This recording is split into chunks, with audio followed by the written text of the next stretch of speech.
Dim dum da na da dim da na na dim dum da na da dim da na dim dum da na dim dum da na da dim da na o da ni da na di da na na o da ni da na di da na da di na da dim dum da na da dim da na dim dum da na da dim. పరమతత్వమునించెడు బ్రహ్మతేజమై మౌనమే మేలి వ్యాఖ్యయై మంజుల వాక్కొక కాంతిగోళమై ప్రాణము ఆర్తసేవకై పంచిన ప్రాణము ఆర్తసేవకై పంచిన సత్యదయాపయోనిధిన్ ప్రాణము ఆర్తసేవకై పంచిన సత్యదయాపయోనిధిన్ ప్రాణము ప్రాణమైన గురుపాదులనే శరణంబు వేడెదన్. అఖిల భువన జన్మస్థేమ భంగాదిలీలే అఖిల భువన జన్మస్థేమ భంగాదిలీలే వినత వివిధ భూతౌరాత రక్షైకదీక్షే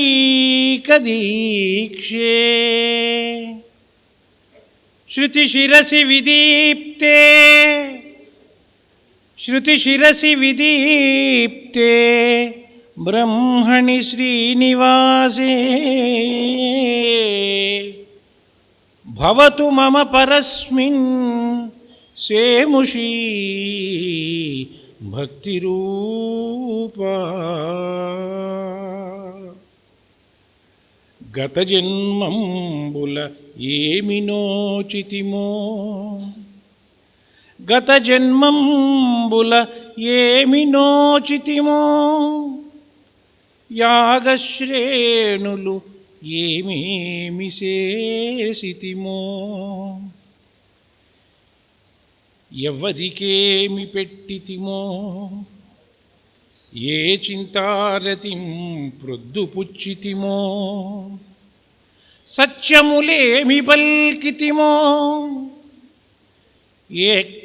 ఏ సిద్ధ ప్రదేశంబు త్రొక్కితిమో ఇప్పుడు చూడగంటిమిచటన్ కృష్ణార్భకున్ నిర్భయున్. ఈ ధ్యానమే యోగమై అని పద్యం రాసినటువంటి వారు పోచిరాజు శేషగిరిరావు గారు. వారు ఏమి చెబుతున్నారు అంటే, బ్రహ్మతేజం గనక ఒక రూపెత్తితే, ఒక మానవాకృతి ధారిస్తే, వేటూరి ప్రభాకర్ శాస్త్రి గారు, ఎక్కిరాల కృష్ణమాచార్యులు వారిని వారు దర్శనం చేశారు. వారు ఇరువురు ఏం చేశారంటే తమ ప్రాణమును పంచిపెట్టారట. ఇదే రూపాయి నోట్లు కాదు, అవే ఇవ్వం మనం అంటే నేను. కానీ వారేం చేశారట, తమ ప్రాణమును పంచిపెట్టారట. ఎందుకోసము అంటే ఆర్తసేవ కోసం పంచారట. ఆ ఆర్తసేవ కోసము తమ ప్రాణమును పంచినటువంటి గురువులు మాకు ప్రాణమై ఉన్నారు. అట్టి మా ప్రాణములకు ప్రాణమైన గురువులకు నేను శరణు పొందుతున్నాను అని వారు రాసుకున్నటువంటి పద్యం ఇది. రెండవది శృతి శిరసి విదీప్తే.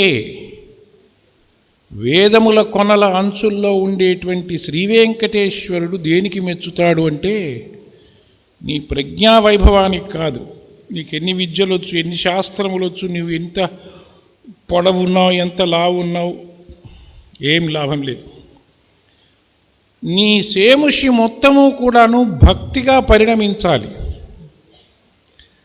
ఆ భక్తిగా పరిణమిస్తే అప్పుడు నీ మంజుల నీ వాక్ ఏమవుతుంటే కాంతిగోళం అవుతుంది. నీ మౌనం కూడా దివ్య వ్యాఖ్య అవుతుంది. అంటే నీ యొక్క సేముషి భక్తి రూపం కావాలన్నా, నీ యొక్క వాక్కు కాంతిగోళం కావాలన్నా, నీ యొక్క మౌనము దివ్య వ్యాఖ్య కావాలన్నా ఏం కావాలని చెప్తున్నారు? గురుపాదులనే శరణంబు వేడితి. మాస్టర్ గారి పాదాలు పెట్టుకోండి అని చెబుతున్నారు. ఆ తర్వాత మూడవది పోతన గారి భాగవతంలో పద్యం. అందులో ఏం చెప్తున్నారు? యాగశ్రేణులేమేమి చేసితిమో. ఒక యాగం కాదట, యాగముల యొక్క సమూహాలు ఎన్నెన్ని చేశామో, ఎట్టి మహనీయ ప్రదేశాల్లో అట్ట అడుగు పెట్టామో, ఈనాడు ఆ కృష్ణుణ్ణి చూశాము అని ఆ పద్యం యొక్క భావం. ఎందుకు? భూతవ్రాత రక్షైక దీక్షే. వ్రాత అంటే సమూహం అని అర్థం. సమూహాలుగా రక్షిస్తాట భగవంతుడు. మాస్టర్ గారు ఆ సమూహాలుగా రక్షించటం కోసంగా ఏర్పాటు చేయబడ్డ ప్రక్రియయే గురు పూజలు. కాబట్టి ఈ గురు పూజలకు వచ్చినటువంటి వాళ్ళు రక్షింపబడతారు అనేటువంటిది నా భావం, నా అనుభవం. అది చెప్పటం కోసం నేను ప్రయత్నం చేస్తూ ఉన్నాను. అయితే ఆ వారు ఏమి మనం ఇచ్చామని వారు మన మీద కరుణ చూపిస్తున్నారు అంటే మనం ఏమీ ఇవ్వం.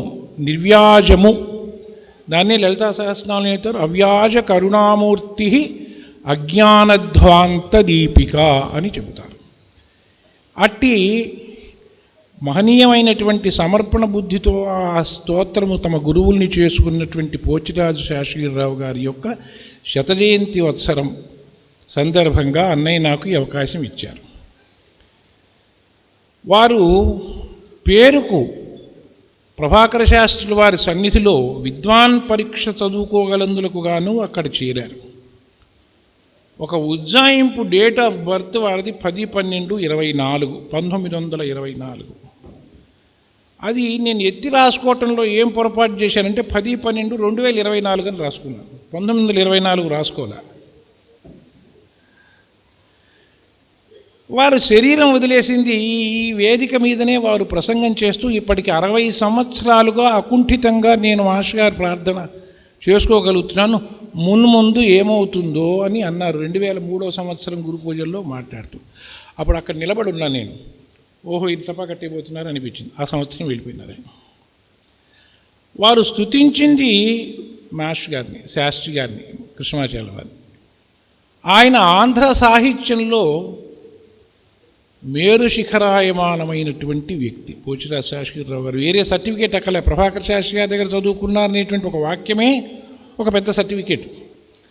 కానీ సేముషి భక్తి రూపాన్ని ఇందాక నేను ఎట్లాగైతే మనవి చేసుకున్నానో, వారు తమ యొక్క విద్వత్తు మొత్తాన్ని కూడా వారి వినయం చాటును దాచిపెట్టుకున్నారు. వారు ఎప్పుడు వెనకాల ఉండటానికే ప్రయత్నం చేశారు తప్ప ముందుకు చోచుకొని రావడానికి ఎప్పుడు కూడాను ఇష్టపడలేదు. వారు మాస్టర్ గారిని మాత్రమే కాకుండా ఉదయం నేను మనవి చేశాను, మా గురువు గారిది ఏం లేదు బుజ్జి అని తాతగారు చెప్పారు. అంతే భక్తి వారు గురువు ఎడల, గురుపత్ని ఎడల, గురుపుత్రుల ఎడల వారు కలిగి ఉన్నారు. అదే భక్తిని వారు మాస్టర్ గారు కృష్ణమాచార్య వారి ఎడల, అమ్మగారి ఎడల, మాస్టర్ గారి పిల్లల ఎడల కూడా వారు అదే ప్రదర్శన చేశారు. వారికి కూడా కుటుంబ సమస్యలు ఉన్నాయి, నాకన్నా ఎక్కువ ఉన్నాయి. ఇన్స్పైట్ ఆఫ్ ఇట్ నేను ప్రత్యక్షంగా చూశాను. వారికి అత్యంత సన్నిహితమైనటువంటి సంబంధం ఉంది నాకు. అన్ని కుటుంబ సమస్యలు ఉన్నా కూడా నాకు ఉత్తరం రాసేవారు. శరీరం అంతా భగభగ మండిపోతున్నట్టుగా ఉంటుంది బుజ్జి, కానీ ప్రార్థన సమయంలో ఒక మంచు గదిలో నన్ను ఉంచినట్టుగా మాస్టర్ గారు కాపాడుతున్నారు నన్ను. నా బాధలన్నీ ఏమైపోతున్నాయో నాకు తెలియటం లేదు అంటే ఆ సమర్పణ భావం కోసం నేను మీకు ఈ ఉదాహరణ చెప్తూ ఉన్నాను. శేషగిరిరావు గారిని గురించి అని ప్రత్యేకంగా కాకుండా మాస్టర్ గారు మాస్టర్ సివివి అన్న గ్రంథంలో తాతగారిని గురించి, శేషగిరిరావు గారి గురించి అని నేను అన్వయం చేసుకుంటున్నాను. మాస్టర్ సివివి అన్నటువంటి గ్రంథంలో వారు ఉదహరించిన వాక్యం, నేటికి సివివి గారి యోగ సాధకులలో ప్రభాకర శాస్త్రుల వారి శిష్యులందు ఒక ప్రత్యేకత గోచరించుచుండును. అది వినయ విధేయులతో కూడిన రుజుమార్గ ప్రవర్తనము, నిరాడంబర జీవనము తో కూడి ఉండును. శేషగిరిరావు గారు రాసినటువంటి ఆనందవల్లి అనేటువంటి ఒక కావ్యాన్ని మాస్టర్ గారు 1981 గురు పూజల్లో ఆవిష్కరణ చేశారు. ఆ ఆవిష్కరణ చేయటమే కాకుండా వారు ఆ గ్రంథానికి ముందు మాట కూడా వ్రాశారు. ఆ ముందు మాట వ్రాస్తూ వారు ఏం చెప్పారంటే, వారి గురువైన ప్రభాకర శాస్త్రుల వారినే ఆయన వీణగా సాక్షాత్కరింప చేసుకున్నారు. ఇట్టి భావననే విశ్వకవి రవీంద్రనాథ్ ఠాగూర్ కూడా చేశారు అని వారు దాంట్లో ఉటంకించటం జరిగింది. ఆనందవల్లి, ఈ ఆనందవల్లి కావ్యాన్ని మరల పునర్ముద్రణ చేస్తే పోచిరాజు శేషగిరిరావు గారి ఆనందవల్లి కావ్యమును ప్రేరణగా పొంది తన అమ్మాయికి పేరు పెట్టుకున్నటువంటి అబ్బాయి గౌరినాయుడు కుమార్తె పెళ్లిలో 2018లో మళ్ళీ అన్నయ్య దాన్ని ఆవిష్కరణ చేశారు. ఇప్పుడు నాకు ఇచ్చినటువంటి అంశం ఏమిటంటే, శేషగిరిరావు గారు రాసినటువంటి విశిష్టయోగి ఎక్కిరాల కృష్ణమాచార్య. ఇది నేను చెప్పబోయేటప్పుడు 1-2 మాటలు మనవి చేస్తాను. రేపు వివేకానంద స్వామి వారి జన్మదినం. చిరంతనానంద స్వామి రాసినటువంటి తెలుగు పుస్తకం వివేకానంద స్వామి వారి జీవిత చరిత్రలో మొదటి పేజీలో 5వ లైన్లోనో 6వ లైన్లోనో ఒక వాక్యం ఉంటుంది. ఒక వివేకానందుడు ఏమి అనొచ్చునో తెలియవలనన్న వేరొక వివేకానందుడు జన్మించి ఉండవలెను. వివేకానంద స్వామి వారు ఏం చేశారో తెలియాలంటే ఇంకొక వివేకానందుడు పుట్టాలి, లేకపోతే తెలియదు. ఏది ఏమైనానేమి 1500 సంవత్సరములకు సరిపోయేటువంటి విజ్ఞానాన్ని నేను పంచిపెట్టాను అన్నాడు ఆయన. అట్లా అదే వాక్యం మాస్టర్ గారికి కూడా అనువర్తిస్తుంది. మాస్టర్ గారి గురించి తొలి రచన చేసింది జీవన జ్యోతి, అంటే వారి యొక్క గురువుగానే సంభావన చేసి తాతగారు చేసినటువంటి అద్వితీయమైనటువంటి రచన. ఇదే తొలితాంబూలం. ఇది అనుభూతిప్రదమైనటువంటి గ్రంథం. ఇది చదువుతున్నంతసేపు మనము ఉండము. ఆ గ్రంథంలోకి నేను వెళ్ళటం లేదు. అంటే ఏ గ్రంథాలు వచ్చినాయని ఒక మాటగా చెప్దామని. తర్వాత మోపిదేవి కృష్ణస్వామి గారు చిన్న చిన్న పుస్తకాల రూపంలో అనేకం రాశారు. అక్షరాల్లో అనుభూతులు, మానవ సేవలో మాస్టర్ ఈకే, దర్శనాలు, నిదర్శనాలు, సరసాల్లో నవరసాలు, అనేక తనకు మాస్టర్ గారి ఎడల ఉండేటువంటి భక్తిభావాన్ని, కృతజ్ఞతను వెల్లడించుకోవటానికి ప్రయత్నం చేసి సఫలుడైనాడు ఆయన. ఆ తర్వాత మాస్టర్ ఈకే అనేటువంటి పేరుతో సత్యబాబు గారు రాశారు. ఆ తర్వాత మా మాస్టర్ అనేటువంటి పేరుతో నరసింహరాజు గారు రాశారు.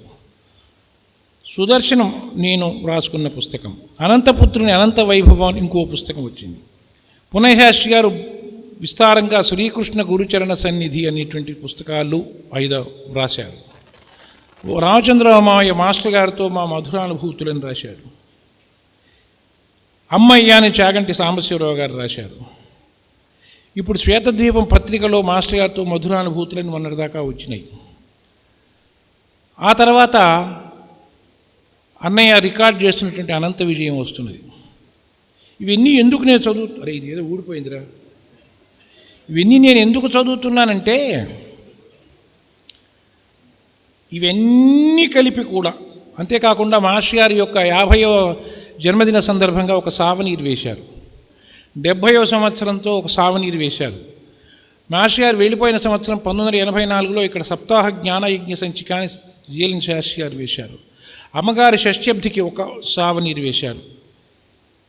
ఎందుకు చెప్తున్నానంటే ఇవన్నీ కూడాను వాటికి మాస్టర్ గారి జీవిత చరిత్ర అనేటువంటి ఒక శీర్షికతోటే ఇవన్నీ వెళ్ళడానికి ప్రయత్నం జరిగింది, అటు ఇటుగా. కానీ ఇవి ఏవీ కూడా వారి జీవిత చరిత్రలు కాదు. ఎందుకు కాదా అంటే అవునేమో అని అనిపిస్తుంది, గట్టిగా తరచి చూస్తే కాదు. ఇవన్నీ కలిపి కూడా ఎక్కిరాల కృష్ణమాచార్యుల వారు అనేటువంటి ఒక కొండను అద్దంలో చూపించడానికి ప్రయత్నం చేస్తున్నాయి. నువ్వెవడరా చెప్పటానికి అంటే నేను చెప్పింది కాదు ఇది. శేషగిరిరావు గారు చెప్పిన వాక్యాలు నా ప్రసంగం మొత్తంలో కూడా నేను యథాతథంగా అవే చదవటానికి ప్రయత్నం చేస్తాను. ఎందుకో కూడా చెప్తాను. వెలుగు వెల్లువకు ఏతాం పట్టి ఎన్నని తోడగలము, నా ఓపికైనంత, నా చేతనైనంత, నే చేయగలిగినంత. మాస్టర్ ఈకే జీవిత చక్రంలో ఇదొక ఆకు మాత్రమే. ఎందరో ఎన్నో ఏండ్లు జరపవలసిన కృషి ఇంకా మిగిలి ఉందని మనవి. ఉడతాభక్తిగా నా ఈ రచన. ఇందులోనూ లోటుపాటులు, హెచ్చుతగ్గులు తెలిసో తెలియకో చోటు చేసుకొని ఉండవచ్చు. నెరసులుంటే మన్నించండి. సహస్రచంద్రికా సమావృతిని ఎవరు పట్టగలరు? ఆ వాక్యాలు కావాలని నేను చదువుతున్నాను. అందువల్ల అయితే ఎవడికి వాడికి వాడి సొంతం మాస్టర్ గారు. ఏదేమైనా నేనంటే మాస్టర్ గారికి బాగా ఎక్కువ ఇష్టం అండి అంటాడు ప్రతివాడు కూడా. నేను కూడా చెప్తాను, ఎందుకంటే అందరూ చెప్తారని కాదు, నేను చెప్తాను కాబట్టి నాకు తెలుసు. ఈ పుస్తకాన్ని చదవటానికి ఒక పద్ధతి ఉంటుంది నా ఉద్దేశం, ఎందుకంటే నేను అట్లా చదువుతాను. ఒకటి, ఆ రచయితకు దండం పెట్టుకోవడం. తొలి పాఠం ఎవరైతే దాన్ని రచన చేశారో ఆయనకు దండం పెట్టుకోవడం. ఆ పుస్తకం పేరేమిటి? ఆ పుస్తకం పేరైన తర్వాత మా తాతగారు చెప్పిన వాక్యం, ఎక్స్ప్రెషన్లోకి పోకుండా ఇంప్రెషన్ని ప్రయత్నం చెయ్యి. ఆయన ఎందుకోసం ఈ పుస్తకం రాయడానికి ప్రయత్నం చేశాడో ఆ ఇంప్రెషన్ పట్టుకోవటానికి ప్రయత్నం చెయ్యి అని చెప్పారు. ఎక్స్ప్రెషన్ జోలిపోవద్దు. ఆ తర్వాత పీఠిక, గ్రంథారంభంలో తొలిగా ఏం రాస్తారు, తొలి చాప్టర్లో, కంక్లూజన్లో ఏం రాస్తారు, ఇవి నేను ఇట్లా ముక్కలుగా చదువుతా. దీన్ని మళ్ళీ కలగలిపి చదువు 5-6 రకాలుగా చదువుకుంటుంటాం. అట్లాగా చదవటానికి చేసిన ప్రయత్నం ఈ పుస్తకం కూడా. శేషగిరిరావు గారికి తొలిగా మాస్టర్ గారు ఎప్పుడు పరిచయం అయినారు అంటే 1964 సంవత్సరంలో సామర్లకోట బస్టాండ్లో పరిచయం అయినారు. ఆయనకు మాస్టర్ గారిని పరిచయం చేసినటువంటి వారు చెప్పిన పదములే పుణ్యశ్లోకులు ఋషికల్పులు శ్రీమాన్ ఎక్కిరాల రామస్వామి ఆచార్యుల వారు. మాస్టర్ గారిని వారికి పరిచయం చేసినటువంటి వారు ఒక ఋషి సత్తములైనటువంటి ఎక్కిరాల రామస్వామి ఆచార్యుల వారు. నేను వారి దర్శనం నాకు కలగలేదు. అప్పుడు మాస్టర్ గారు ఆ బస్టాండ్లో చెప్పారట, నా సహాయ సహకారాలు సర్వదా సంసిద్ధము. ఎందుకో ఈయనేం అడిగింది కాదు, ఆయన చెప్పిన మాట, నా సహాయ సహకారాలు సర్వదా సంసిద్ధము. ఈ మాట చెబుతూ శేషగిరిరావు గారు అంటున్నారు, శ్రీవారి అంతరంగానికి ఆ పలుకు అద్దం. ఇది జరిగిన కొన్నాళ్లకు శేషగిరిరావు గారికి తాతగారు ఉత్తరం రాశారు, రామకోటయ్య గారు. మళ్ళా మన గురువు గారి అడ్రస్ దొరికింది విశాఖపట్నంలో అని ఈయన మాస్టర్ గారి దగ్గరికి తాతగారు శేషగిరిరావు గారిని తీసుకొని వెళ్ళారట. వెళితేనట పూజ్య గురుదేవులు శ్రీ వేటూరి ప్రభాకర శాస్త్రి గారిని మరలా దర్శించాం ఇరువురం. కరుణ గుండెయంతా ఎవరిలో నిండుతుందో వారిలోనే యోగం పరిపూర్ణ వికాసం పొందుతుంది అనేది శాస్త్రి గారిలో, ఈకే గారిలో, శ్రీ రామకోటయ్య గారిలో దర్శించాను. శ్రీ ఆచార్యుల వారు హార్దికంగా నన్ను తనలోకి స్వీకరించారు. వారిని దర్శించి వచ్చి పులకితుడనై నా అనుభూతిని నా ధర్మపత్నికి తెలియచెప్పాను. ఆమె వారి వద్దకు వెళ్ళి దర్శించాలని తహతహలాడసాగింది. ఇంతలో ఆచార్యుల వారు స్వయంగానే ఇంటికి అరుగుదించడం జరిగింది. ఆయనే వచ్చాడు వీళ్ళింటికి.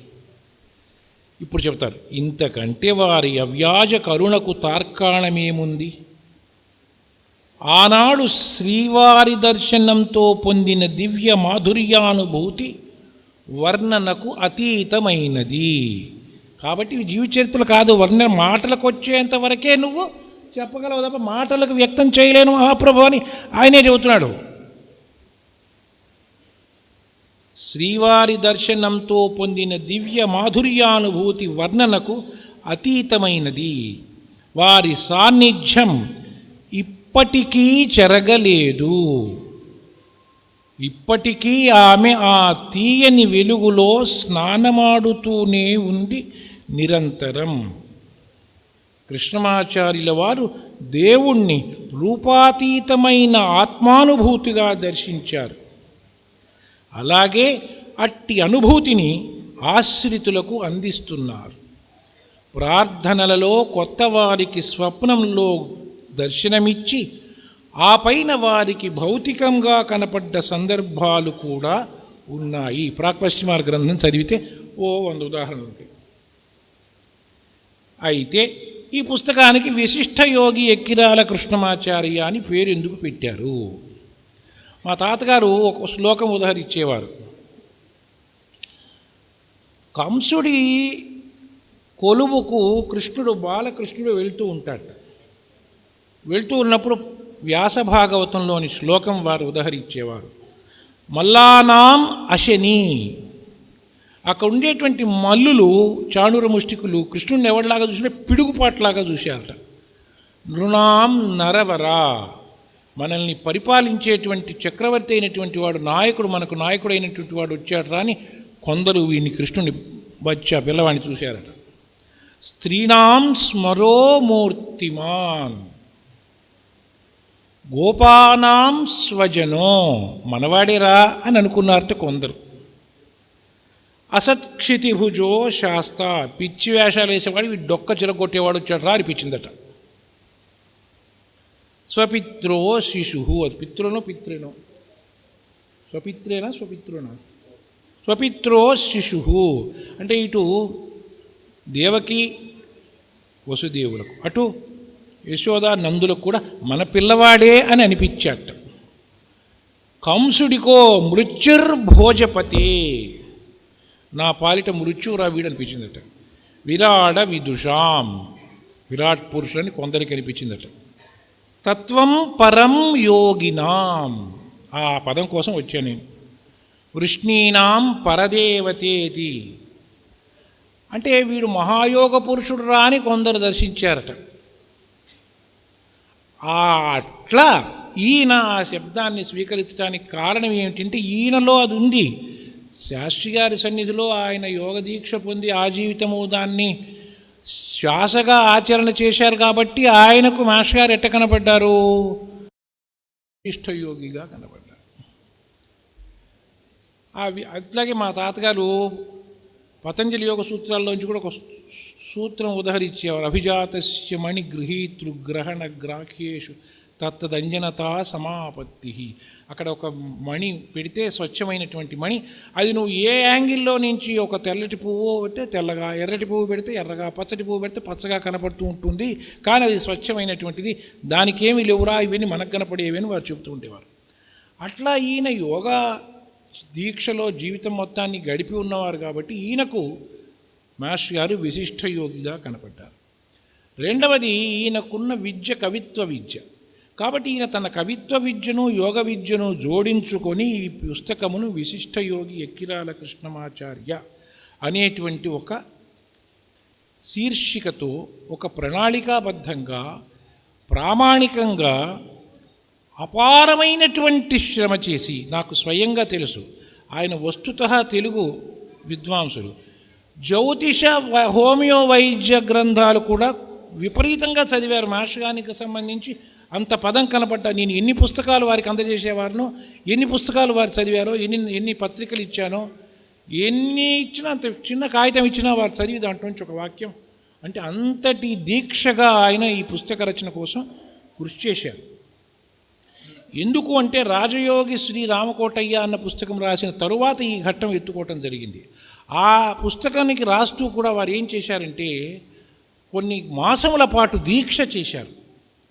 ఏది తాతగారి గురించి పుస్తకం రాయటానికి, పావన గంగవోలే నిరవజ్య సుఖావహమౌను మీదు సంభావన మాకు, సత్య సముపార్జితమైనది మీ తపస్సు, మీ జీవన విమల మాధురీ సింధువులోపల స్నానమాడితిన్, జీవనరేఖ గీయ దయసేయుమనుజ్ఞ ప్రభాకరాంశతో. మీ జీవన రేఖ గీయటానికి నాకు దయచేయండి అనుజ్ఞ. మీరే గురువుగారి యొక్క రూపంతో వారు కొన్ని మాసముల కాలం సాధన చేశారు. నాకు తెలుసు, నేను గురజాల్లోనే ఇక్కడ ఉద్యోగం చేస్తూ ఒక చిన్న కార్డు మీద నాకు ఉత్తరం రాసి పంపించారు ఈ పద్యం. అట్లా మాస్టర్ గారి గురించి రాయటానికి వారు అపారమైనటువంటి శరీర శ్రమతో కూడా చేశారు. ఇన్ని చోట్లకు ఆయన స్కూటర్ మీద వెళ్ళేవాడు, మా రమణ తీసుకొని వెళ్తూ ఉండేవాడు. వ్రాయగలనా వ్రాయలేనా, ఈయన దీన్ని పట్టుకోవటానికి సరిపోయేవాడు కాదే అని చింతించేవారు. ఎందుకు ఎత్తుకున్నాను ఈ బరువు అని ఆలోచించేవారు. అంతర్మథనం విపరీతంగా జరిగింది. కానీ ఇదొక రూపెత్తటానికి కారణం ఏమిటి అంటే మాస్టర్ గారే. ఆయనే ఈయనకు ఒక ఆలోచన రూపంలో 6/2/2001 ఇచ్చి, తరువాత కలలో 28/2/2001 కలలో కనపడి ఏ పద్యంతో పుస్తకం ఆరంభం చేయాలో కూడా నిర్దేశించారు. ఇట్లా మనకు ఆంధ్ర చరిత్రలో స్వప్నాదేశంతో రచించినటువంటి పుస్తకాలు నాకు తెలిసి 2. శ్రీకాకుళాంధ్రదేవ దర్శనానికి, ఆంధ్రదేవుడి దర్శనానికి కృష్ణరాయల వారు వస్తే అక్కడ శ్రీ మహావిష్ణువు ఆంధ్రదేవుడి రూపంలో పూజింపబడతాడు. ఆయన రాయల వారికి దర్శనం ఇచ్చి ఆయన ఆముక్తమాల్యద వ్రాయమంటే అప్పుడు కృష్ణరాయల వారు రాశారు. అప్పటి తర్వాత మళ్ళీ నాకు ఇదేనేమో నాకు అనిపిస్తూ ఉంటుంది. శేషగిరిరావు వారు ఈ పుస్తకం రాయటానికి ముందే కొన్ని చోట్ల వ్యాసముల రూపంలో మాస్టర్ గారి గురించి వ్రాశారు. ఒకటి శారదా మంజీరాలు అనేటువంటి పుస్తకం 1992లో వ్రాశారు.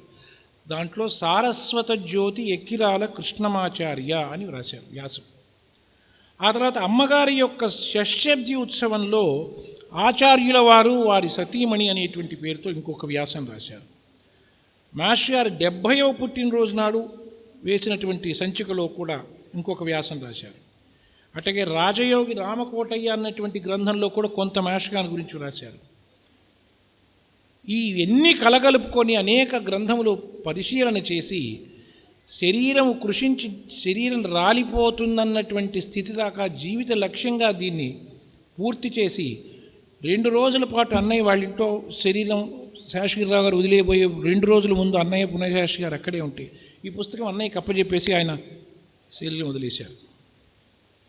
అంటే ఇది ఆయన యొక్క లైఫ్ మిషన్గా చేసినటువంటి పుస్తకం. నేను కొన్ని పదములు చదువుతాను, ఎందుకంటే వారు ఏమి భావన చేశారంటే ఇందులో ఒక్కొక్క పదమునకు సంబంధించి కొన్ని వందల ఉదాహరణలు ఉంటాయి మాస్టర్ గారి జీవితంలో. అవన్నీ కూడా క్రోడీకరించి ఒక చోటికి సంకలనం చేసి ఒక బృహత్ గ్రంథం ఎప్పటికైనా వెలువడాలి అని వారు ఆశించారు. అందువల్ల వారు తమ వ్యాసములలో తమ పుస్తకములో వ్రాసినటువంటి ఆ పరిచయ వాక్యాలు నేను చదవటానికి ప్రయత్నం చేస్తాను. సారస్వత జ్యోతి ఎక్కిరాల కృష్ణమాచార్య అన్న గ్రంథంలో వారు రాసింది: తత్వరహస్య వేది కవితాలీలావతి వల్లభుడు వేద విజ్ఞాన సింధువు విశ్వవిజ్ఞాన వీధి విహారి వేల కొలది యువకులలో తాను నిర్మింపదలుచుకున్న కొత్త ప్రపంచం వైపు సాధికారికంగా నడిపించిన సారథి, జ్ఞాన ప్రచారకుడు, ఆర్తసేవలో ఆనందాన్ని చూరరాడిన మనస్వి కులపతి ఎక్కిరాల కృష్ణమాచార్యుల వారు. ఖగోళ శాస్త్ర విజ్ఞానము, జ్యోతిష శాస్త్ర వైశారజ్యము ఆయనకు అరచేతిలో ఉసిరికలు. హోమియోపతి వైద్య సేవకై సృష్టించిన కులపతి. కాలం ఎంత వ్యతిక్రమంగా ఉన్నా తాను సర్వోత్తమమని నమ్మిన మార్గాన్ని తుదిశ్వాస విడిచే పర్యంతము వీడని దీక్షాదక్షుడు అనంతాచార్యుల వారు. వారి లక్షణములను పుణికిపుచ్చుకున్నవారు కృష్ణమాచార్యుల వారు. లౌకికంగా చూస్తే ఆయన భాషా పండితుడు. భౌతికం వీడడం, కృష్ణమాచార్యుల వారు భౌతికం వీడడం ఈ ప్రపంచమునకు నేటికీ తీరని ఆఘాతం. ఎంతోమంది దేశ విదేశీయులు ఈనాటికి ఆయన లేని లోటుకు పరితాపం చెందుతున్నారు. ఆయన సంప్రదాయ విధుడు, సంస్కారపరుడు కూడా. జాతి పురోగమనానికి అడ్డు అని తోచిన వాటిని బాహాటంగా తిరస్కరించినవాడు. ఉదాహరణకు గాయత్రీ మంత్రాన్ని దేశ విదేశీయుల చేత జపింపచేయటమే. భాగవత రహస్య ప్రకాశం గురించి చెప్తూ ఈ వ్యాఖ్యానాలలో సాహిత్య యోగ విద్యా రహస్యాలనే కాక జ్యోతిష ఖగోళ రాజనీతి దార్శనికాది శాస్త్రములను త్రొవ్వి రాసిపోశారు. ఈ వ్యాఖ్యలను భారతీయ విజ్ఞాన సర్వస్వాలని అనదగును. వారు మహావక్త. ఆచార్యుల వారి ఉపన్యాసాలు చణకులతో, చమత్కారాలతో, చురకలతో, జళిపింపులతో, బుజ్జగింపులతో, సూక్తులతో ప్రతిభాసంపన్నంగా సాగి శ్రోతలను నిరంతర కుతూహలను వ్యగ్రులను చేసేవి. ఆ ప్రవచనం ఉపనిషత్తుపై కావచ్చు, పురాణ ఇతిహాసాలపై కావచ్చు, గ్రంథావిష్కరణ సభ కావచ్చు, పూర్వకవి జయంతి సభ కావచ్చు, చివరకు హోమియోపతి శిక్షణా తరగతుల్లో ప్రసంగం కావచ్చు. అందరినీ ఆకట్టుకొని ఆనంద తరంగాలలో ఓలలాడించేది. మా తాతగారు తమాషాగా చెప్పేవారు, ఈ వేదిక మించే మాస్టర్ గారు ప్రసంగం చేసిన తర్వాత అప్పటిదాకా ఇక్కడ కూర్చున్నటువంటి తాతగారు వెళ్ళి ఆ మూలకు నిలబడి ఇక్కడి నుంచి వస్తున్నటువంటి వాళ్ళని ఆయన మాస్టర్ గారు ఒక్కోసారి ఇట్లా వచ్చేవారు. అప్పుడు ఈ ఈ గ్రిల్స్ లేవు ఈ కోనేటికి. గబగబా జనమందరూ పోయి ఆయనకు దండం పెడుతుండేవాడు. ఈయన పట్టుకొని ఎవరాయన అని అడిగేవాడు. ఏమో తెలియదండి అనేవాళ్ళు. ఆయన ఏం చెప్పాడు, రామాయణమా భారతమా భాగవతం అంటే తెలియదండి, బ్రహ్మాండంగా ఉందండి, అందుకని దండం పెడుతున్నామండి. ఆ దండం కూడా ఎట్ట పెట్టేవాళ్ళట అని తాతగారు చెబుతా అంటే, కొత్త సినిమా టికెట్ ఫస్ట్ కొనుక్కోవాలని చెప్పి ఆ క్యూలో దూరి చొక్కా కూడా చించుకొని దండం పెట్టుకుని అమ్మాయిని టికెట్ సంపాదించారని ఎట్టా అయితే వస్తాడో అట్టా వస్తాడు బాబుగారు అని చెప్పేవాడు ఆయన. ఆయన గొంతులో అమృత స్రోతస్విని కాపురం ఉండేది. ఒక విచిత్రం ఏమంటే, తెలుగులో ఎంత వీణు మిగిలిన వక్తయో అంత అనర్గళంగానూ అన్ని చమత్కారాలతోనూ ఆంగ్లంలోనూ ప్రసంగించిన ధీచరణులు. ఉపన్యసించేటప్పుడు ఆయన కన్నుల్లో కొత్త వెలుగులు తరంగాలాడేవి. ఒకరి మన్ననలకై, స్వీయ లబ్ధికై మెచ్చుకోలు మాటలకు పాల్పడని వీర సైనికుడు. సముద్ర మధ్యంలో పడినా ఒడ్డుకు చేరతాను, తన్ను అనుగమించిన వారిని ఒడ్డుకు చేర్చగలను అనే మేరు పర్వతమంత విశ్వాసమున్నవారు. అందుకే జీవితంలో ఎన్నో ప్రయోగాలు చాలా ధైర్యంతో చేశారు. ఎన్నో అవరోధాలను అధిగమించారు. సంకల్పాలకు కార్యరూపమిచ్చారు. వ్యక్తిగా ఎంత ఎత్తు ఎదిగినాడో ఉద్యమ నిర్మాతగా అంతకంటే ఎత్తులకెదిగినవాడు. అంటే ఒక్కొక్క వాక్యం గురించి కొన్ని పదుల పుటలు రాయాలి అని వారి యొక్క తపన. వైద్య సేవకై కొన్ని వేల మందిని తయారు చేసినటువంటి వారు. ఆర్తజన సేవలో ఆయనను అధిగమించిన వారు అరుదు. కేవలము ప్రబోధమే కాక ఆచరణలో కూడా దానికి అంకితమైన మహానుభావుడు. దేశంలో ధర్మప్రచారకులకు కొరత లేదు. కానీ ఆచరించి చూపిన తత్వచింతనా పరులు సమాజ సముద్ధరణకు భౌతికంగా, బౌద్ధికంగా, ఆధ్యాత్మికంగా సేవ చేసిన వారు అత్యల్పంగా కనిపిస్తారు. విరిసిన పువ్వుల, చల్లని వెన్నెలలా, తీయని సుధాధారలా, స్మితసుందర వదనంతో మాస్టరీకే కనిపిస్తే అందులో ఆప్యాయత, ఆర్ద్రతలు పోటీపడి నిలిచేవి. వారి స్వయంగా చూసిన వాడికి ఇది అనుభవైక వైద్యం. ఎంతోమంది కౌటుంబిక కష్టాల మూటలను ఆయన ముందర దింపేవారు. పరిష్కారాల కోసం అందరినీ ఒకే ఆప్యాయతతో పలకరించి వాటికి పరిష్కారములు చూపేవారు. ఎన్నో సంసారాలను చక్కదిద్దినారు. రుగ్మతలకు చికిత్సలు చేసినారు. అంతర్గత క్షోభలను పటాపంచలు చేసినారు. అంతటి జనప్రియుడైన వ్యక్తి నా ఎరుకలో లేరు. ఈ శతాబ్ది ప్రసాదించిన మహనీయులలో మరపురాని మనీషి శ్రీ ఎక్కిరాల కృష్ణమాచార్య. ఆయన యువకులకు ఆశాదీపం, సారస్వత జ్యోతి, ఉద్దండ పండితుడు, లోకాన్ని నిశితంగా పరిశీలించిన ప్రాజ్ఞుడు, వివేకమూర్తి భవించిన విమల జీవనుడు, ధైర్యమేరు, ఆర్తజనులకు పిలిస్తే పలికే దైవం, శిష్యవాత్సల్యతకు మేరలు లేవు. అంటే ఇవన్నీ శీర్షికలుగా వెలువడాలా అని వారు తపించారు. వజ్రానికి అనేక కోణాలుంటాయి. అన్ని కోణాల్లోంచి మేలిమి కాంతులు చిమ్ముతూనే ఉంటుంది. వజ్రం వంటి ఎక్కిరాల వారు బహుముఖ ప్రజ్ఞాశాలి. వీరి యందు శాస్త్ర వైదుష్యము, వేదాంగ విజ్ఞానము, వైద్య వైశారజ్యము, సేవాపరత, చమత్కార వాగ్వైఖరి, నిటాలుగా నిలిచిన ప్రవక్త యొక్క ఉదాత్త వైఖరి, అందరికీ ఆనందాన్ని పంచే ప్రవృత్తి, ఇలా ఎన్నో ఆయనలోంచి ప్రవహించే వెలుగుల వెల్లువలే. ఈయన సమకాలీన సమాజగతులను సమగ్రంగా ఆకళింపు చేసుకొని సనాతన ఋషులు ప్రసాదించిన శాశ్వత వేదమార్గమనేటువంటి మందును ప్రస్తుత స్థితులకు కూడా ప్రయోగించిన వేద ఋషి. వేదాంతము పేర వాస్తవ ప్రపంచానికి దూరమైన ఊహలతో ఊగక పామరులను పిలువబడు వారి రూపములోని అంతర్యామికి సమర్పితముగా తన జీవితాన్ని, సాహిత్యాన్ని యజ్ఞముగా నిర్వర్తించిన కర్మయోగి వీరు. కవిత, విమర్శ, పరిశోధన మున్నగు అనేకాంశములన్నిటా పూర్ణ ప్రజ్ఞులు. ఈయన జీవితమే రసపుష్టికల కవిత్వం. ఈయన ప్రతి వాక్కు నడక కవిత్వమే. ఒక విధముగా ఈయన కృతికర్త. ఈ వాక్యం వినండి. ఒక విధముగా ఈయన కృతికర్త, వేరొక విధముగా తన రచనలలోని నాయకుడైన వాసుదేవునితో తాదాత్మ్యమునంది నర్తించి వర్తించినవారు. ఈయనే నాయకుడు. చాలా విశిష్టమైనటువంటి విషయం. తర్వాత ఇవే ఇంకొక 2 నిమిషాలు తీసుకుంటాను. వేరొక గ్రంథం, తాతగారి గురించి రాసినటువంటి గ్రంథంలో ఒక పేరా రాశారు. దాంట్లో మాస్టర్ గారి గురించి పరిచయం చేస్తూ, శ్రీమాన్ ఎక్కిరాల కృష్ణమాచార్యుల వారు సర్వశాస్త్ర పారంగతులు. అంటే నేను ఎందుకు ఇవే చదువుతున్నా అంటే ప్రేరణ కోసం చదువుకుంటున్నాను. కులపతి, విద్యానిధి, వేద విజ్ఞానాన్ని పుక్కిట పట్టిన వేత్త, మహాకవి, నటుడు, నాటకకర్త, మహావక్త, చతురవాంగ్మి, శృతి స్మృతి పురాణ ఇతిహాసాలు హృత్కవిలి, సంస్కృతాంధ్రాలు వారికి కుడి ఎడమలందు చేతులు కట్టుకొని ఉంటాయి.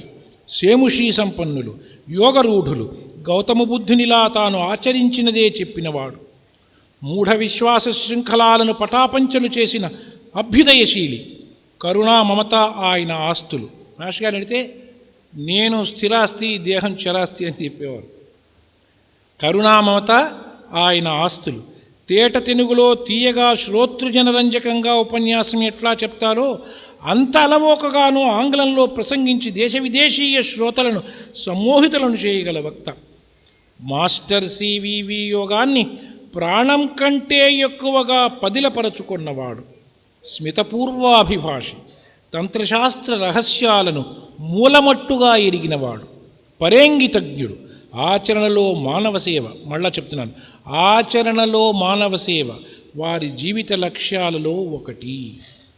వైద్య సేవా రంగంలో సేవ చేయటమే కాక సుశిక్షితులైన 100 కొలది కార్యకర్తలను ఆ రంగంలోకి దించి తీర్చిదిద్దిన కుశలి. ఆర్తజన సేవ ఆయనకు మరో ప్రాణం.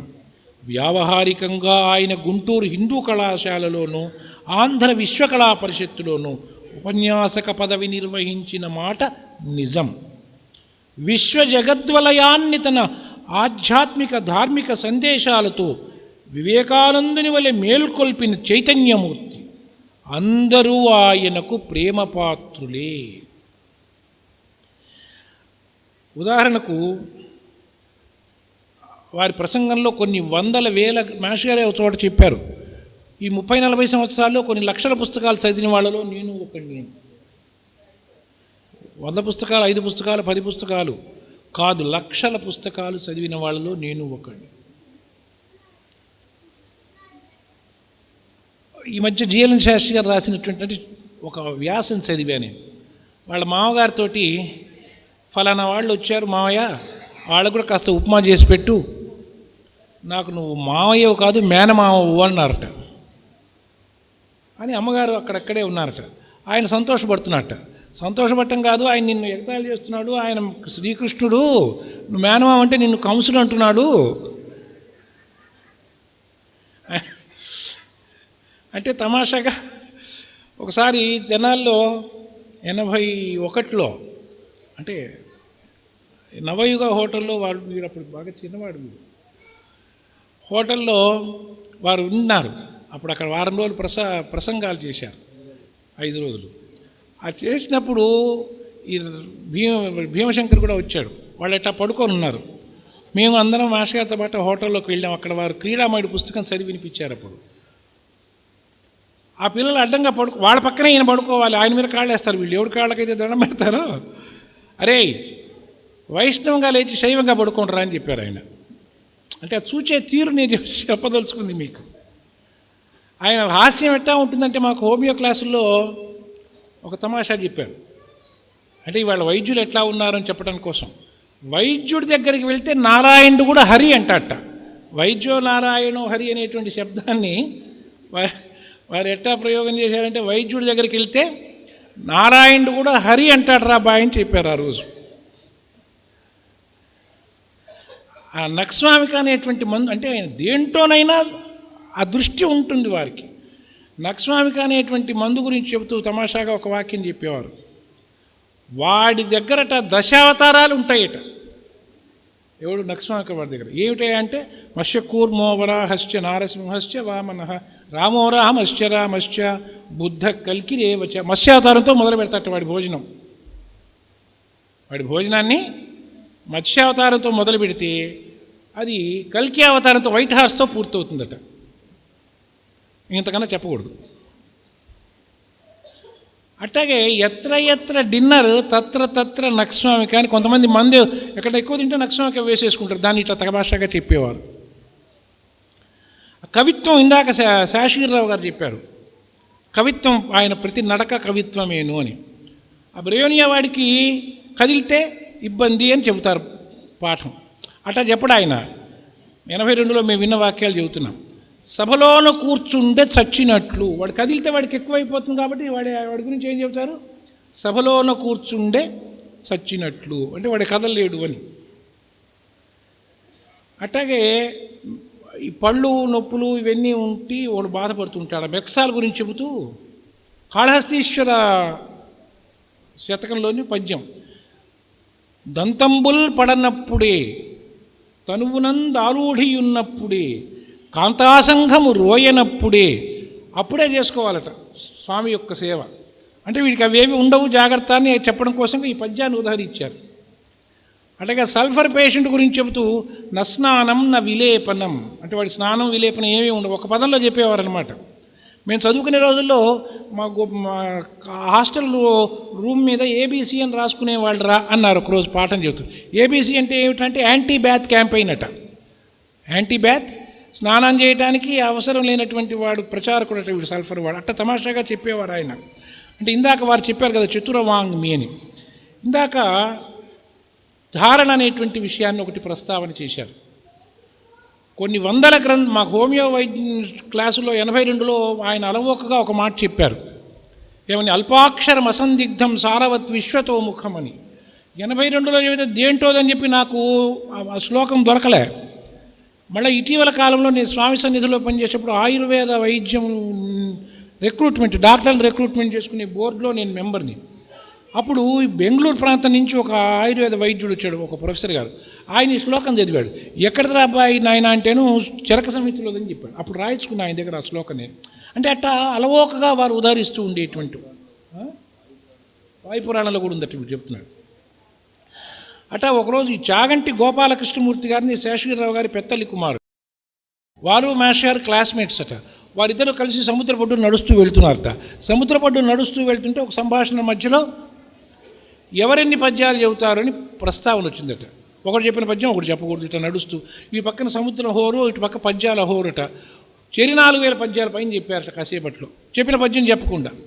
నేను లక్ష్మీతిందుల వారితో ఒకసారి మా పుణ్యశాస్త్రి గారు చెప్పారు, ఉన్నవాడిని ఉన్నట్టుగా ఇటు పట్టుకొని ఎన్ని చెబుతారంటే 40,000 పద్యాలు చెబుతా అన్నట్టు ఎత్తిందుల వారు ఒకరోజు. అదివరకైతే 1,00,000 చెప్పేవాళ్ళరా, ఇప్పుడు 40,000 చెప్పగలను అన్నట్టు.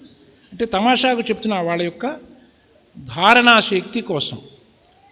శేషగిరిరావు గారి రచన ప్రామాణికతకు పెట్టింది పేరు. ఇందాక నేను ఉదహరించినటువంటి పదములు ఒక్కొక్క పదమును మనం గనక మననం చేస్తే మాస్టర్ గారి యొక్క విశ్వరూపం కనబడుతుంది.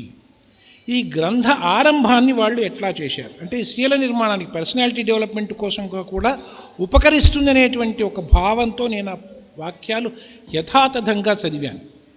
ఈ పుస్తకాన్ని వారు ఎట్టా ప్రారంభం చేశారు అంటే పుస్తక ప్రారంభంలో తొలి పేజీలో ఒక చిన్న పద్యం వేశారు. ఎరుకగలవారి చరితలు గరచుచు సజ్జనుల గోష్ఠి కదలక ధర్మం బెరుగుచు ఎరిగిన దానిని మరువక అనుష్ఠించునది సమంజస బుద్ధిన్. నన్నయ్య గారి భారతంలో పద్యం. మాకు 9వ తరగతిలో పాఠం మాకు అప్పుడు శంకరశాస్త్రి గారు మా మాస్టర్ గారు చెప్పారు. మా మేనమావకు కూడా ఆయన గురువు గారు, మాకు టీచర్ గారు, మా అమ్మకు అందరికీ ఆయన చదువు చెప్పారు అప్పట్లో. ఎరుకగలవారి చరితలు. ఎరుకగలవారంటే ఏంటంటే మనం దాని మీద ఒక కులంగా ఇవాళ ప్రస్తావన చేస్తున్నారు. నాకేమనిపిస్తుందంటే భగవంతుడొక్కడే సత్యము, మిగిలినంతా కూడాను కాదురా అబ్బాయిని ఏ జ్ఞానం ఎవడైతే పొందుతాడో దాన్ని ఎరుక అంటారని నేను అనుకుంటా. హైదరాబాద్ ప్రాంతంలో మేము చిన్నప్పుడు ఉన్నాం, ఎరికేనా అంటారు వాళ్ళు. ఎరికేనంటే తెలిసిందే అని. కాబట్టి ఎరుక గలవారంటే ఎవరంటే భగవంతుని యొక్క సంబంధించినటువంటి నిజమైనటువంటి అనుభూతిని, పుస్తకాల పాండిత్యం కాదు, నిజమైనటువంటి అనుభూతిని వారు పొందినటువంటి వారి చరితల గరచుచు. చరితల అంటే పుస్తకాలు, వాళ్ళ యొక్క జన్మ కర్మ శీల విశేషాలు అని ఒక అర్థం. చరిత అంటే వాళ్ళు నడవడం, వాళ్ళు ఎట్టా నడిచారో ఎట్టా ప్రవర్తించారో ఆయా విషయాలని తెలుసుకుంటూ, అదేగా చేసేది ఈ 3 రోజులు. సజ్జనుల గోష్ఠి కదలక ధర్మం వెరుగుచు. ఇక్కడ చేస్తున్నవే చెబుతున్నారు ఆయన. సజ్జనుల గోష్ఠి, ఇందాక వాడు అబ్బాయి కూడా చెప్పాడు, కోరి వెళ్ళాలి పెద్దవాళ్ళ దగ్గరికి. సజ్జనుల గోష్ఠి కదలక ధర్మంబు ఎరుగుచు. తెలిస్తే సరిపోయిందే, ఎరిగిన దానిని మరువక అనుష్ఠించున్నది. ఆ ఎరిగింది మరుపులోకి ఎప్పుడు వెళ్ళిపోతుందంటే ఆచరణలో పెట్టకపోతే మర్చిపోతాను నా బొట్టిగాడు. కాబట్టి అది మర్చిపోకుండా అది నీ జీవనం యొక్క వికాసం అయి ఉండి ఎట్లా తెలుస్తుందంటే నువ్వు దాన్ని అనునిత్యము నమ్మిన దాన్ని ఆచరిస్తే గండు చీమలాగా, అప్పుడు అది జీవితానికి సార్థక్యము. అందువల్ల వారి గ్రంథ రచన ఈ పద్యంతో ప్రారంభం చేశారు. సమంజస బుద్ధిన్, దాంట్లో నీ యొక్క పురచేయి పెట్టడం కాకుండా ఉన్నది ఉన్నట్టుగా నువ్వు స్వీకరించి ఎరుక గలవారి చరిత్రలు తెలుసుకొని వారి చరిత్ర నడక గ్రహించి పెద్దల సన్నిధిలో ధర్మాన్ని తెలుసుకొని తెలుసుకున్న దాన్ని నువ్వు మర్చిపోకుండా ఆచరణలో పెడితే, ఎట్టి కుంటి వేషాలు వేయకుండా ఉన్నది ఉన్నట్టుగా ఆచరణలో పెడితే జీవితం ధన్యము. నన్నయ్య గారి పద్యం. ఆ పద్యంతో ఈ పుస్తకం ప్రారంభమవుతుంది. ఈ పుస్తకం మొత్తం 30 చాప్టర్స్, 160 పేజీల చిన్న పుస్తకం. తొలి చాప్టర్ పేరు ఉదయతార. తొలి చాప్టర్ పేరు ఉదయతార అని ఉంటే 30వ చాప్టర్లో ఏమిటి అస్తమిచ్చిందని ఉండొద్దు, అటా ఉండదు.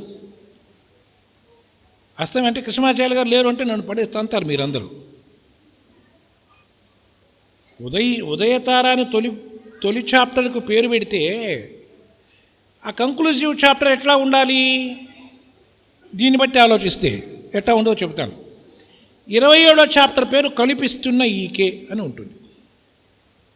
ఎప్పుడు వారు శరీరం వదిలేశారని చెప్పిన పిదప రాసినటువంటి పుస్తకంలో ఆ వ్యాసం పేరు ఏముంటుంది, కనిపిస్తున్న ఈకే అని ఉంటుంది. ఆ తర్వాత 28వ చాప్టర్ ఒకటి ఉంటుంది, దాని పేరు గురు పూజలు అని ఉంటుంది.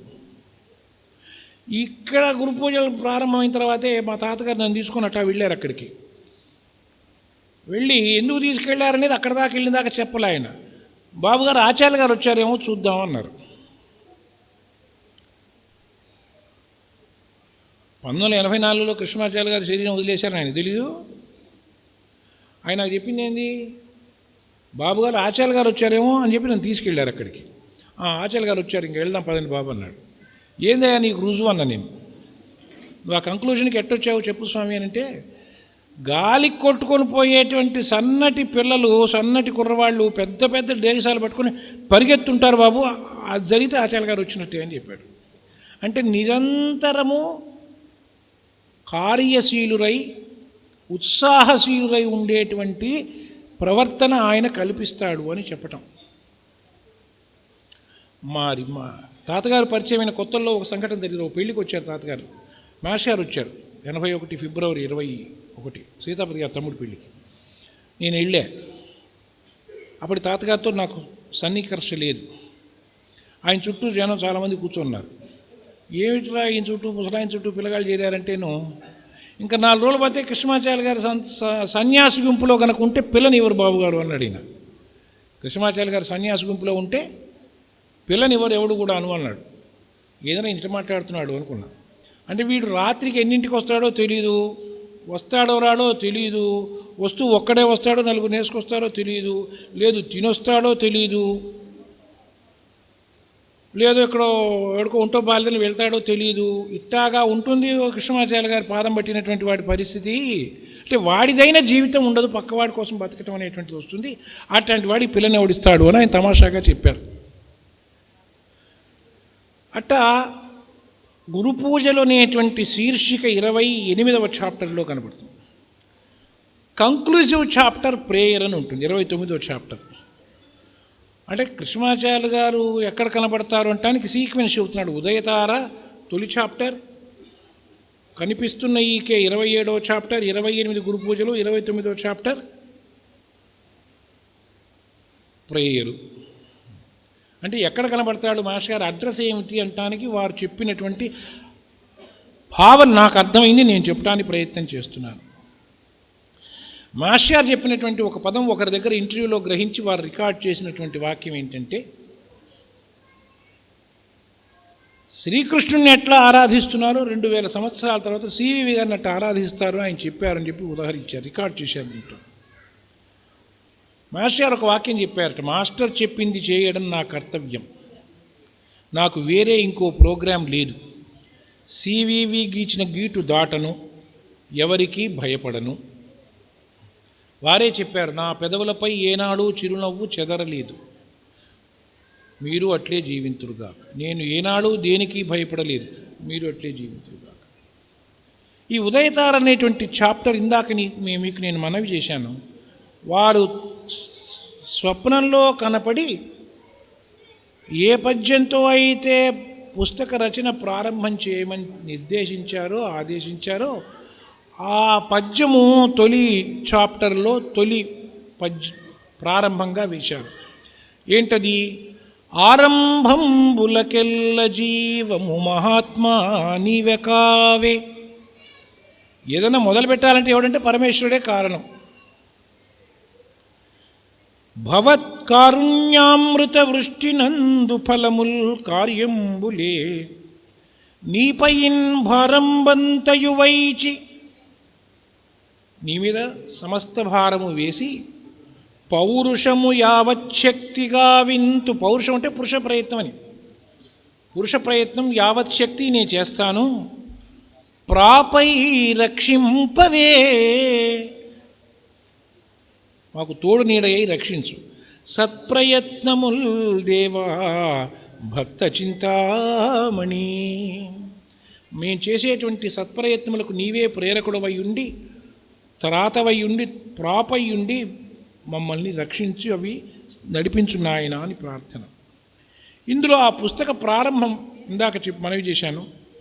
ఈ చాప్టర్లో వారు ఒక వాక్యం చెప్తారు. ఆద్యంతాలు తెలియని కాలంలో జీవనయాత్ర సాగించే కోటానుకోట్ల మానవులకు దారి చూపేది ఎవరో ఒక్క మహాపురుషుడే. ఆయన లైట్ హౌస్ లాంటివాడు. అతని ధర్మాచరణం, ఆదర్శ జీవనం జాతినే నడిపిస్తుంది, జయభేరులు మ్రోగిస్తుంది, సమాజాన్ని ముందుకు తీసుకువెడుతుంది, గమ్యానికి చేరుస్తుంది. లైట్ హౌస్ సముద్రం ఒడ్డున స్థిరంగా ఉన్నట్లే మహాత్ముల ఆచరణలు స్థిరంగా ఉంటాయి. వాస్తవం. ఆ మహాపురుషుల నుంచి ప్రసారమయ్యే వెలుగు శతాబ్దాలను, దేశాలను ప్రభావితం చేస్తుంది. ఆ తర్వాత చాప్టర్స్లో మాస్టర్ గారికి ప్రేరణ కలిగించినటువంటి, మాస్టర్ గారే స్వయంగా వారి జన్మదిన సందేశంలో చెప్పినటువంటి అనంతాచార్య వారు, థియోసఫీ సబ్జెక్టు బ్లావెట్స్కీ గారు, సివివి గారు గురించినటువంటి ఒక చాప్టర్ ఉంటుంది. అట్లాగే మాస్టర్ సివివి గారి తన జీవితం ఎట్టా నడిపించుకుంటున్నారో ఒక చాప్టర్ ఉంటుంది. అట్లాగే ఇదేమిటి కృష్ణమాచార్య వచనములోని ఒక 11వ చాప్టర్ ఉంటుంది. అదొకసారి దయచేసి చూడండి ఎవరైనా సరే. గ్రహించవలసినది దివ్య జీవనము, ఆచరింపవలసినది కర్తవ్యము, విడిచిపెట్టవలసినది సుఖదుఖముల అనుభవము. సహకరించి బ్రతకాలి తప్ప ఆశ్రయించి బ్రతకకూడదు. జీవశక్తిని సద్వినియోగపరచి సత్కర్మాచరణగా వ్యక్తం చేయాలి తప్ప అలసత్వాన్ని వరించి దీనత్వాన్ని పొందకూడదు. ఎవరు ఆత్మసమర్పణం చేసి ఆచరిస్తారో వారికి లోకోత్తర పురుషులైన పరమగురువులు దర్శనమివ్వడం జరుగుతుంది.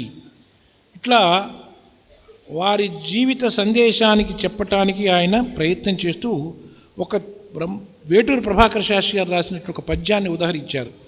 ఎవ్వడు ధర్మసక్తుడై ఈశ్వర తత్పరుడై స్వయత్నముల్ గవ్వకు కూడా మారవని కనుగొని ఆర్తుల రక్షణార్థులన్ నెవ్వగ నుండి అంటే కాపాడటం కోసం తన నేర్పును తీర్పును వెచ్చపెట్టునో అవ్వరణీయ వర్తకున్ అట్టా తన నేర్పును తన శక్తియుక్తుల్ని ఆర్తతో ఉండేటువంటి వాడిని రక్షించటానికి వెచ్చపెట్టును అంటే వెచ్చిస్తాడో అవ్వరణీయ వర్తకున్ అబ్బును అందు సౌఖ్యముల్ అట్టివాడికే సుఖములు ప్రాప్తిస్తాయి. ఆ తర్వాత మాస్టర్ గారికి ఒకళ్ళిద్దరు రాసినటువంటి ఉత్తరములు రాశారు. అందులో ఒక చిన్న వాక్యం, like a magnet irresistible he attracts, with extraordinary versatility he acts, mysterious he is to us at times, confidence is he to us all times, he can look in to with triggers I at once to shower thrill, merriment and pure joy. All our attempts are of no avail to know him. మనం ఏం చేసినా ఆయన తెలుసుకోలేం. To sure and master is to serve the plan of up to the brim. He is my master and the master of many. He is my friend and the friend of any, giving us the love which we know before never. అని ఎమ్మా బ్రాహీ గారు master గారి గురించి రాసినటువంటి ఒకనొక చిన్న సందేశాన్ని వారు చెప్పారు. శాస్త్రి గారి యొక్క పాదం పట్టినటువంటి శాస్త్రి గారిని, ఆయన యొక్క రూపాన్ని తాతగారిలో దర్శనం చేసినటువంటి శేషగిరిరావు గారు ఒక మంత్రం చెప్పారు. ఆ మంత్రం చెప్పటం నా కర్తవ్యంగా భావించి నేను వీడు కాలపురుషుడు నాకు ఇంకా 2 నిమిషాలు 3 నిమిషాలు టైం చెబుతున్నాడు కాబట్టి ఆ ఒక్క వాక్యం చెప్పి నేను